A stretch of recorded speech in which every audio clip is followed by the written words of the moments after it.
ഏതാണ്ട് അപ്പോഴേക്കും നമ്മുടെ മിലേച്ചി യഥാർത്ഥ പ്രതിനെ കണ്ടുപിടിച്ചു കഴിഞ്ഞു. ഫാദർ വിക്സിനെ കൊന്നത് മറ്റാരുമല്ല, ഫാദർ ജെഡ് തന്നെയാണെന്ന്. അന്ന് ദുഃഖവെള്ളി ദിവസം ഫാദർ വിക്സ് ആ റൂമിൽ കയറുന്നു, അവിടെ വെച്ച് മദ്യപിക്കുന്നു, ബോധം കെട്ട് വീഴുന്നു. തുടർന്ന് ആദ്യം ആ മുറിയിലേക്ക് കയറുന്നത് നമ്മുടെ ജെഡാണ്. ജെഡ് മുറിയിൽ കയറി ഏതാണ്ട് 9 സെക്കൻഡ് കഴിഞ്ഞാണ് ബാക്കിയുള്ളവരൊക്കെ അവിടെ എത്തുന്നത്. വിച്ച് മീൻസ് ജെഡിന് ഫാദർ വിക്സിന്റെ പുറത്ത് കത്തി കുത്തി ഇറക്കാൻ ആവശ്യത്തിന് സമയം കിട്ടിയിട്ടുണ്ട്. ഇത് മാത്രമാണ് ആകെയുള്ളൊരു പോസിബിലിറ്റി. അതായത് ജെഡ് തന്നെയാണ് കൊലപാതകം ചെയ്തതെന്ന് ഈ പുള്ളിക്കാരി ഉറപ്പിച്ചു. അവർ ജെഡിനെ തിരയാണ്. സെയിം ടൈം ജെഡ് ആവട്ടെ കേസ് അന്വേഷണത്തിന്റെ ഭാഗമാകുന്നില്ല എന്ന് തീരുമാനിച്ച് ഒരു ചെറിയ നിരാശയോടെ ഇങ്ങനെ നടന്നു പോവാണ്. രാത്രി സമയം വിക്സിന്റെ കല്ലറയുടെ അതുവഴി നടന്നു പോയപ്പോൾ അവിടെ ആരോ ഒരാൾ റെയിൻകോട്ടൊക്കെ ഇട്ട് കല്ലറയിൽ നോക്കി അങ്ങനെ നിൽക്കുന്നു. അതാരാണത്? സാമാണോ? തൊട്ടടുത്താണ് സാമിന്റെ വീട്. ഒരുപക്ഷെ സാം ആയിരിക്കും. അല്ലെ എന്ത് ഈ പുള്ളിക്കാരൻ കല്ലറയിൽ നോക്കി ഇങ്ങനെ നിൽക്കുന്നതെന്ന് വിചാരിച്ച് നിൽക്കുമ്പോൾ ദാണ്ടെ കല്ലറ തുറന്നു വരുന്നു. കല്ലറ തുറന്നു എന്ന് മാത്രമല്ല, മരിച്ചുപോയ വിക്സ് ഉയർത്തെഴുന്നേറ്റ് കല്ലറയിൽ നിന്ന് പുറത്തു വരുന്നു. ഒരു നിമിഷം ജെഡ് നിശ്ചലമായി നിന്നുപോയി. മാർത്ത പറഞ്ഞ പോലെ സംഭവിച്ചല്ലോ, അദ്ദേഹം ഉയർത്തെഴുന്നേറ്റല്ലോ. ഇത്രയും നേരം വിക്സിന്റെ കല്ലറയിൽ നോക്കി നിന്ന ആ വ്യക്തിയും വിക്സും കൂടെ കാട്ടിലേക്ക് നടന്നു കയറി പോകുന്നതാണ് നമ്മുടെ ജെഡ് കാണുന്നത്.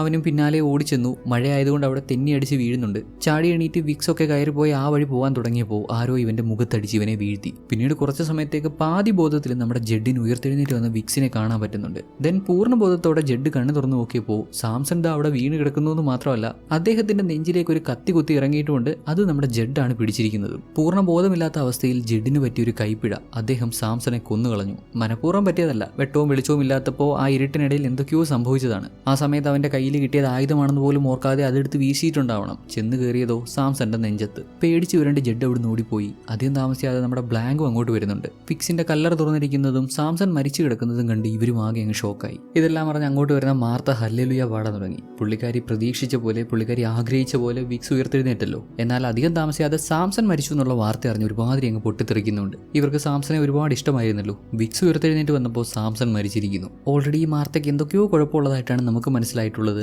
ഇങ്ങനെയും കൂടെ ആയിക്കഴിഞ്ഞാൽ പുള്ളിക്കാരുടെ കൺട്രോൾ പോകുന്നുള്ള കാര്യത്തിൽ സംശയമില്ലല്ലോ. കുറച്ച് സമയം കൂടെ കഴിഞ്ഞതും കൺസ്ട്രക്ഷൻ കമ്പനിയിൽ നിന്ന് നമ്മുടെ ലൂയിസ് ഫാദർ ജെഡിനെ കോൺടാക്ട് ചെയ്ത് അന്ന് ഈ കല്ലറ തുറക്കാനുള്ള എക്യുപ്മെന്റ് ഓർഡർ ചെയ്തത് ഫാദർ വിക്സ് തന്നെയാണെന്ന് അറിയിക്കുന്നുണ്ട്. അതിനർത്ഥം ഫാദർ വിക്സ് മരിക്കുമെന്ന് അദ്ദേഹത്തിന് നേരത്തെ അറിയാമായിരുന്നു. മരിക്കുമെന്ന് മാത്രമല്ല, ഉയർത്തെഴുന്നേൽക്കുമെന്നും അദ്ദേഹത്തിന് അറിയാമായിരിക്കും. അദ്ദേഹം ആയിരിക്കാം ഇക്കാര്യങ്ങളൊക്കെ മാർത്തയോട് പറഞ്ഞത്. പുള്ളിക്കാരി വെറുതെ പിച്ചും പേയും പറഞ്ഞുകൊണ്ടിരുന്നതല്ല. ഇതിനു പുറകിൽ എന്തൊക്കെയോ അമാനുഷികമായിട്ടുള്ള കാര്യങ്ങളുണ്ട്. വിക്സിന്റെ ക്ലോസ് സർക്കിളിലുള്ള ഓരോരുത്തരായി ഈ സംഭവം അറിയുന്നു. എല്ലാവർക്കും വലിയ ഞെട്ടലാണ്. ഇക്കൂട്ടത്തിൽ ഡോക്ടർ നാറ്റിന്റെ വീട്ടിലേക്ക് ആരോ ചെന്ന് വാതിലിൽ നോക്ക് ചെയ്തു. അദ്ദേഹം വാതിൽ തുറന്ന് ദൗത്യം പൂർത്തിയായി എന്ന് പറയുന്നതും കാണിച്ചു തരുന്നുണ്ട്.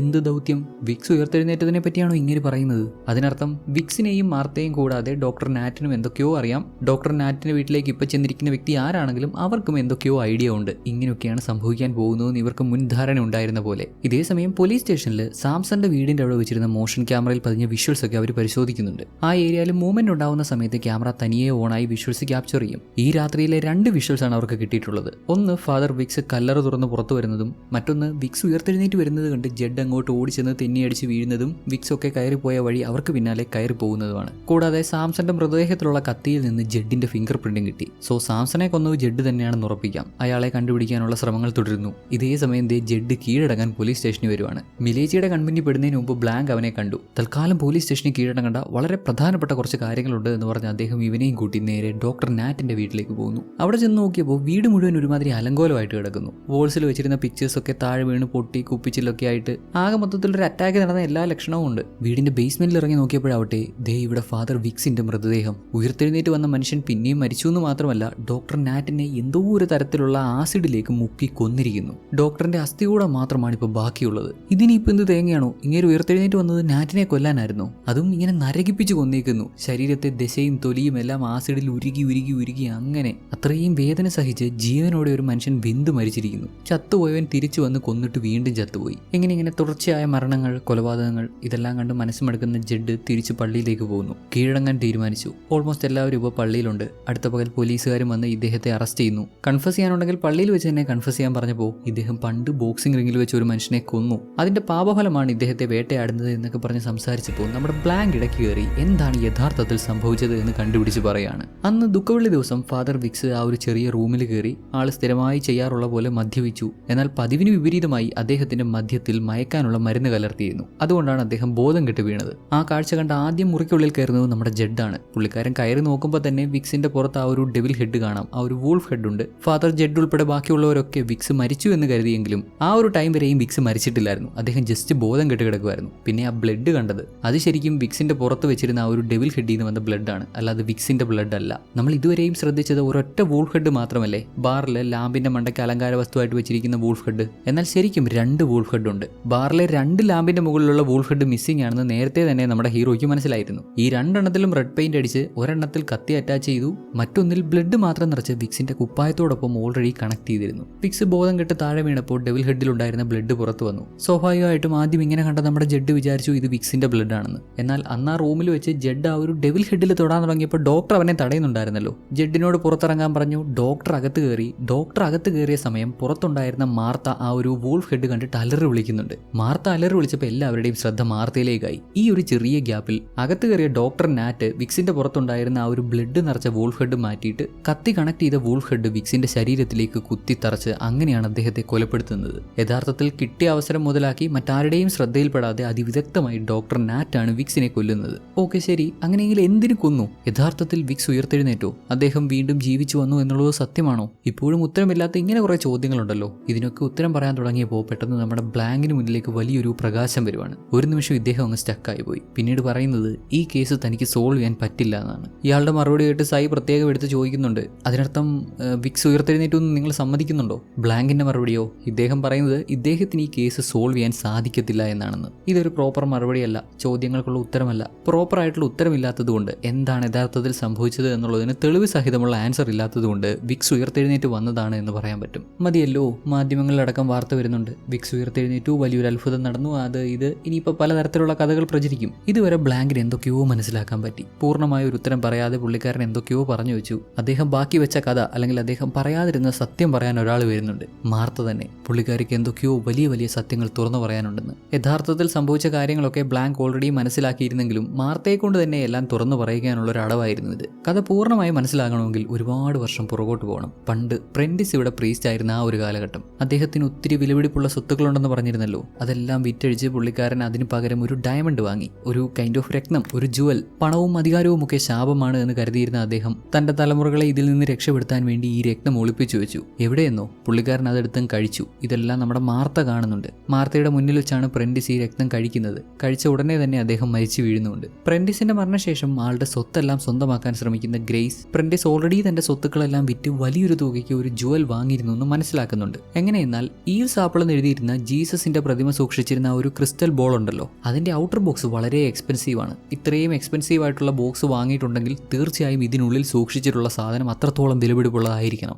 എന്തായിരിക്കും അതിനുള്ളിൽ ഇത്ര വിലപിടിപ്പുള്ളതായിട്ട് സൂക്ഷിച്ചിട്ടുള്ളത് എന്ന് പുള്ളിക്കാരി അത് തുറന്നു നോക്കിയപ്പോൾ തന്നെ ഏതാണ്ടൊരു ജുവൽ ഷേപ്പ് അവൾക്ക് മനസ്സിലാക്കാൻ പറ്റി. സോ പ്രെന്റിസ് തന്റെ സ്വത്തുക്കളെല്ലാം വിറ്റ് ഒരു ജുവൽ വാങ്ങിയിട്ടുണ്ട്. അത് അദ്ദേഹം പള്ളിക്കുള്ളിൽ എവിടെയെങ്കിലും ഒളിപ്പിച്ചു വെച്ചിരിക്കും എന്ന് കരുതിയാണ് അന്ന് ഗ്രേസ് പള്ളി മുഴുവൻ അടിച്ചു തകർത്തത്. പള്ളിയിലെ കുരിശ് വരെ വലിച്ചു താഴെയിട്ട് പൊട്ടിച്ച് അതിനുള്ളിൽ വരെ പരിശോധിച്ചു. എവിടെയും അവൾക്ക് ജുവൽ കണ്ടെത്താൻ സാധിച്ചില്ല. കാരണം പ്രെന്റിസ് ഓൾറെഡി അത് വിഴുങ്ങിയിരുന്നല്ലോ. ഇപ്പൊ അത് അദ്ദേഹത്തിന്റെ കല്ലറയിലല്ലേ. പള്ളി മുഴുവൻ അടിച്ചു തകർത്ത ആകെ മൊത്തം പരിശോധിച്ചിട്ടും അവൾക്ക് ആ രക്തം കണ്ടെത്താൻ പറ്റിയില്ല. അന്നേരമാണല്ലോ നമ്മുടെ കുട്ടിമാർത്ത അങ്ങോട്ട് കയറി വരുന്നതും അവളുടെ ചെവിയിൽ എന്തോ പറയുന്നതും. എന്താണ് പറഞ്ഞതെന്നോ? ആ ജുവൽ എവിടെയുണ്ടെന്ന് എനിക്കറിയാം, ഒരു കാലത്ത് നിനക്കത് കണ്ടുപിടിക്കാൻ പറ്റില്ല. ദേഷ്യം വന്ന ഗ്രേസ് മാർത്തയെ അടിച്ചു. ആരൊക്കെയോ വന്ന് ഗ്രേസിനെ പിടിച്ചു മാറ്റി. അധികം താമസിയാതെ ഗ്രേസ് മരണപ്പെട്ടു. പിന്നിങ്ങോട്ട് ഏതാണ്ട് 60 വർഷക്കാലമായിട്ട് മാർത്ത ഈ രഹസ്യം സൂക്ഷിക്കുവാണ്. ഇത്രയും വർഷങ്ങളായിട്ട് രഹസ്യമായി വെച്ചിരുന്ന ഈ കാര്യം നമ്മുടെ ജെഡ് കാരണം പുള്ളിക്കാരിക്ക് തുറന്നു പറയേണ്ടി വരുന്നുണ്ട്. ഒരു ദിവസം ജെഡ് മാർത്തയെ ചലഞ്ച് ചെയ്തിരുന്നു കുമ്പസരിക്കാൻ, ഉള്ള സത്യങ്ങളെല്ലാം തുറന്നു പറയാൻ. അതുവരെ തോന്നിയിട്ടില്ലാത്ത എന്തോ ഒരു ഗിൽറ്റ് അടിച്ചിട്ട് മാർത്ത നേരെ പോയി ഇക്കാര്യങ്ങളെല്ലാം കുമ്പസരിച്ചു. ഫാദർ വിക്സ് ഇതൊന്നും മുതലെടുക്കില്ല എന്ന് കരുതി പുള്ളിക്കാരനോട് എല്ലാ സത്യവും തുറന്നു പറഞ്ഞു. പക്ഷെ മാർത്തയ്ക്ക് തെറ്റിപ്പോയി.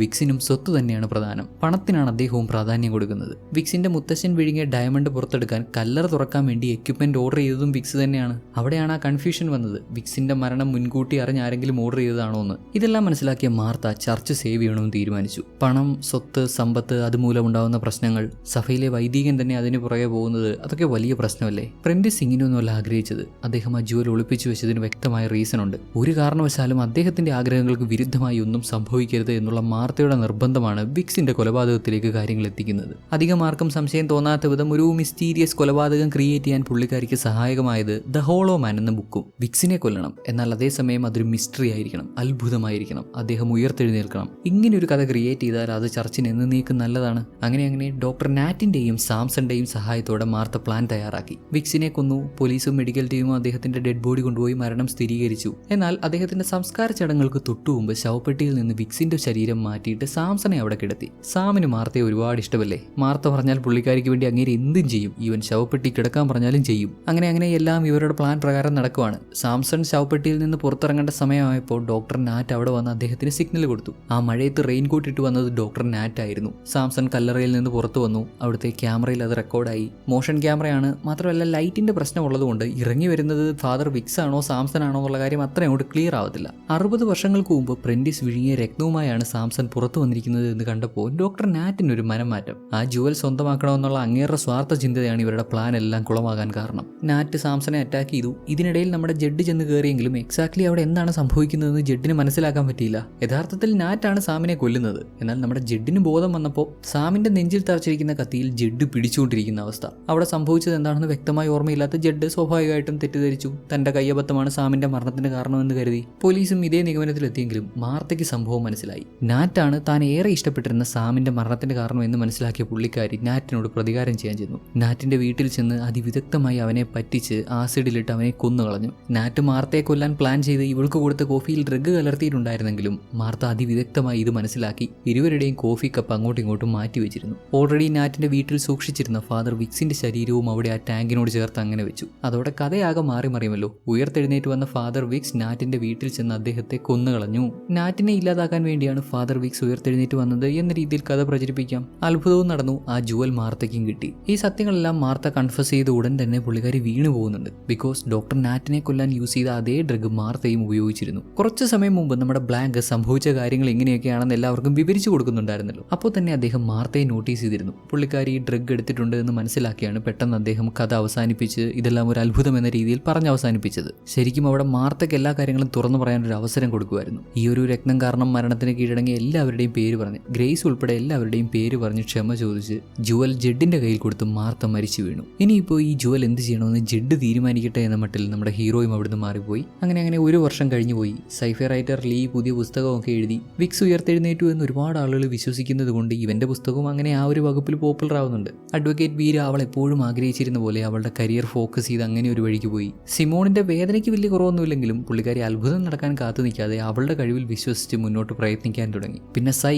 ഇപ്പോഴും സ്വത്തിനു പുറകെയാണ്. തന്റെ അച്ഛന്റെ സ്വത്ത് എവിടെ, ആ രത്നം എവിടെ, ആ രഹസ്യം ഫാദർ ജെഡിനറിയാം, ഇദ്ദേഹത്തെ കൊണ്ട് അത് പറയിപ്പിക്കും എന്നൊക്കെ പറഞ്ഞ് വക്കീലിനെയും കൊണ്ടൊക്കെ വന്ന് വിരട്ടുന്നുണ്ട്. വലിയ കാര്യമൊന്നുമില്ല, ഇതിങ്ങനെ നടക്കത്തേ ഉള്ളൂ. കാരണം ജെഡ് അതിവിദഗ്ധമായി ആ രത്നം ഒളിപ്പിച്ചു. പള്ളിയിൽ പുതിയ കുരിശ് വെച്ചു. അതിൽ ജീസസ് ക്രൈസ്റ്റിന്റെ രൂപത്തിനുള്ളിൽ ആ രത്നം ഒളിപ്പിച്ചു വെച്ചിട്ടുണ്ട്. അങ്ങനെയൊന്നും സൈക്കെന്നല്ല മറ്റാർക്കും കോടികൾ വിലമതിക്കുന്ന ഈ സ്വത്തിലേക്ക് എത്തിപ്പെടാൻ പറ്റില്ല എന്ന് സാരം. ഇനി നമ്മുടെ ബ്ലാങ്കേട്ടായി അടുത്ത കേസ് അന്വേഷിക്കാൻ വരുന്നതുവരെ കാത്തിരിക്കാം. എല്ലാ സുഹൃത്തുക്കളുടെയും നിർദ്ദേശങ്ങളും അഭിപ്രായങ്ങളും എന്തൊക്കെയാണോ പറയാനുള്ളതെല്ലാം കമൻറ്റ് ചെയ്ത് അറിയിക്കാനും, വീഡിയോ ഇഷ്ടമാണെങ്കിൽ ലൈക്ക് ചെയ്ത് ഹൈപ്പ് ചെയ്ത് നമുക്കൊന്ന് കഷ്ടപ്പെട്ട് ഇതൊന്ന് മുകളിലോട്ട് എത്തിക്കാനായിട്ടുള്ള ശ്രമങ്ങൾ നടത്തുമല്ലോ. കുറേ നേരമായിട്ട് ഇങ്ങനെ കുത്തിയിരുന്ന് സംസാരിക്കുക, തൊണ്ട വരളുന്നു. ഞാൻ പോയി വെള്ളം കുടിക്കട്ടെ. അപ്പോൾ ഇനിയിപ്പോൾ മറ്റൊരു ദിവസം മറ്റൊരു നല്ല കഥയുമായി വീണ്ടും കാണാം.